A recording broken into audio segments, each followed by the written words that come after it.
គណៈកម្មាធិការសិទ្ធិមនុស្សកម្ពុជាបើកសិក្ខាសាលាផ្សព្វផ្សាយរបាយការណ៍ជាតិការត្រួតពិនិត្យជាសកលតាមកាលកំណត់ UPR នៅខេត្តបាត់ដំបងដើម្បីពង្រឹងការយល់ដឹងថ្នាក់ក្រោមជាតិគណៈកម្មាធិការសិទ្ធិមនុស្សកម្ពុជាបានសហការជាមួយរដ្ឋបាលខេត្តបាត់ដំបងរៀបចំសិក្ខាសាលាផ្សព្វផ្សាយរបាយការណ៍ជាតិស្ដីពីការត្រួតពិនិត្យជាសកលតាមកាលកំណត់ UPR ក្នុងគោលបំណងបញ្ជ្រាបការយល់ដឹងនិងជំរុញការចូលរួមពីគ្រប់ភាគីពាក់ព័ន្ធលើកកម្ពស់វិស័យសិទ្ធិមនុស្សនៅកម្ពុជាសិក្ខាសាលានេះបានប្រព្រឹត្តទៅកាលពីព្រឹកថ្ងៃទី26 ខែឧសភា ឆ្នាំ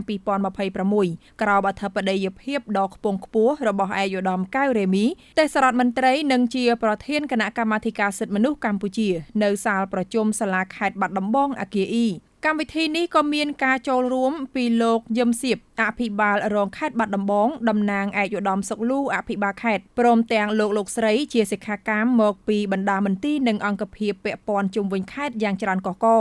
លោកយឹមសៀបអភិបាលរងខេត្តបាត់ដំបងបានគូសបញ្ជាក់ថាសិក្ខាសាលានេះធ្វើឡើងដើម្បីបង្ហាញពីសមិទ្ធផលពិតប្រាកដបង្ហាញពីការខិតខំប្រឹងប្រែងនិងសមិទ្ធផលធំរបស់រាជរដ្ឋាភិបាលក្នុងការការពារនិងលើកកម្ពស់សិទ្ធិមនុស្សការអនុវត្តកាតព្វកិច្ចអន្តរជាតិបង្ហាញពីការបំពេញតួនាទីជាទៀងទាត់របស់កម្ពុជាក្នុងនាមជារដ្ឋសមាជិកអង្គការសហប្រជាជាតិ UN តាមរយៈការដាក់របាយការណ៍សិទ្ធិមនុស្សទៅតាមកាលកំណត់លោកបានបន្ថែមថាការបញ្ជ្រាបការយល់ដឹងដល់មូលដ្ឋានពាក់ព័ន្ធរបាយការណ៍ជាតិឲ្យបានទូលំទូលាយដល់អង្គភាពថ្នាក់ក្រោមជាតិដើម្បីឲ្យយល់កាន់តែច្បាស់ពីយន្តការសិទ្ធិមនុស្សមានប្រសាសន៍ទៅកាន់អង្គសិក្ខាសាលាឯកឧត្តមទេសរដ្ឋមន្ត្រីកៅ រេមីបានសង្កត់ធ្ងន់លើគោលបំណងសំខាន់នៃយន្តការ UPR នេះថាគឺដើម្បីបង្កើនការយល់ដឹងពីខ្លឹមសាររបាយការណ៍សិទ្ធិមនុស្សជាតិនិងអនុសាសន៍នានាដែលកម្ពុជាបានទទួលយកឯកឧត្តមបានបន្ថែមថាការយល់ដឹងច្បាស់លាស់និងជំរុញឲ្យមានការចូលរួមពីគ្រប់ភាគីពាក់ព័ន្ធនិងគ្រប់កម្រិតក្នុងការអភិវឌ្ឍមូលដ្ឋាន